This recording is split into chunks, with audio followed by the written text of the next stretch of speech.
So what are the main elements of this budget? Firstly, while global growth is slightly better, geopolitical and economic uncertainties have increased.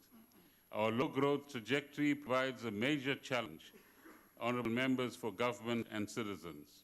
We need to radically transform our economy so that we have a more diversified economy with more jobs, greater inclusivity in ownership and participation. Our financial situation is constrained, but we have still produced a credible budget, and there's lots of money in the system that we could use better. We need to prioritize our spending better, implement our plans more effectively, and make a greater impact with the money that we have. We need to build the widest possible partnership to promote consensus and action on a program of inclusive growth and transformation. Government debt now stands at 2.2 trillion rands. Proposed expenditure for 2017-18 totals 1.56 trillion rands. Interest on debt amounts to 169 billion rands. That's the interest that we're paying on 2.2 trillion rands worth of debt presently. The balance of 149 billion, or 3.1% of GDP, is the amount we need to borrow in 2017-2018. Let me repeat that. 149 billion rands needs to be borrowed in the year 2017-2018.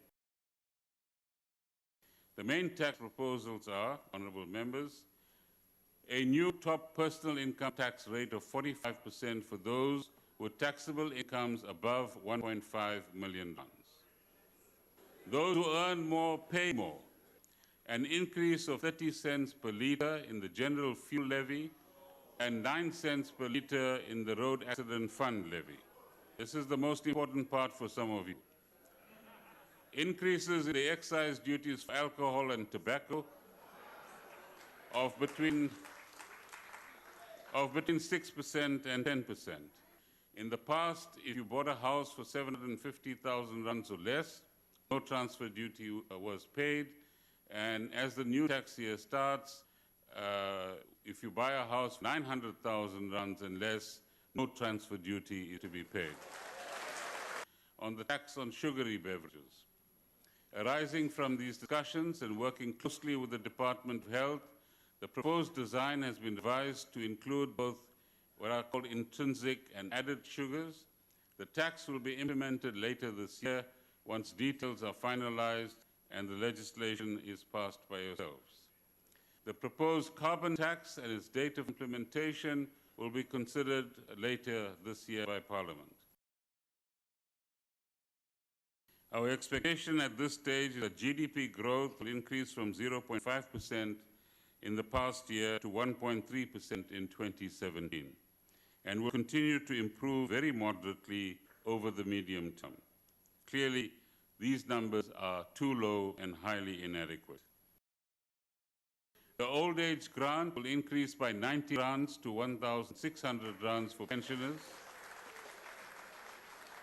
over the age of 60 and 1,620 rands for those over the age of 75. The disability and care dependency grants will also increase by 90 rands, 1,600 rands. Foster care grants increase by 30 rands to 920 rands. And the child support grant increases by 20 rands to 380 rands a month. On one important reform, we have taken a giant step forward. We've agreed to implement a minimum wage, as the President and Deputy President have announced, of 20 rands an hour with effect from next year. Its implementation will require complementary measures to support workers and employers in vulnerable and low-wage sectors and enhance assistance to young, unskilled work seekers. We also need to seek progress on social security reform alongside phasing in minimum wage. Our past efforts have come short of delivering either adequate growth or the social transformation we need. We are at a crossroads in that sense now.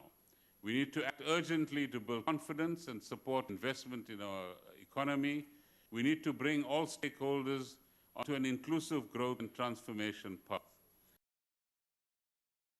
We will continue to increase resources for early childhood development, improve our basic education outcomes, and step up our support to TVET colleges and universities.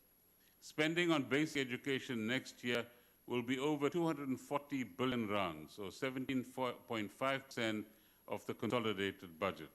Government has provided funds to ensure that no student whose combined family income is below 600,000 rands per annum will face fare increases at universities and TVET colleges for 2017. All poor students who have applied and qualified for NSFAS awards and who have been accepted by a university or TVET college will be supported. A substantial additional allocation to higher education is again proposed, adding 5 billion rands to the 32 billion rands previously announced.